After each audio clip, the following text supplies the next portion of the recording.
ചുമ്മാ ഇത് ചിരിക്കുക. എന്നാ എന്നാ ഉറക്കമൊന്നുമില്ലേ? ഉറക്കമൊന്നുമില്ലേ?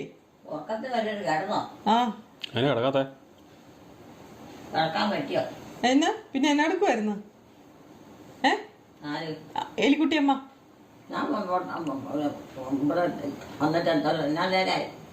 ഇപ്പം വന്നതേ ഉള്ളോ? കക്കൂസി പോയേക്കുമായിരുന്നു. ഏത് ഡോക്ടറെ അടുത്ത്?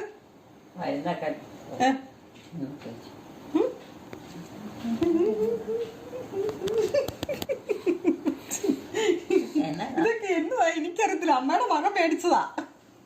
അമ്മയുടെ മകനില്ല ജോമോൻ, അത് മേടിച്ചോണ്ട് വന്നതാ. ആ ജോയി ഓൺലൈൻ വഴിയോ ഏതാണ്ട് മേടിച്ചോണ്ട് വന്നതാ. ഇതൊക്കെ ഞാൻ വഴക്ക് പറഞ്ഞതൊക്കെ എന്നതാന്ന് ചോദിച്ചാൽ അമ്മ അതുപോലെ തന്നെ പറയും. ഇതൊക്കെ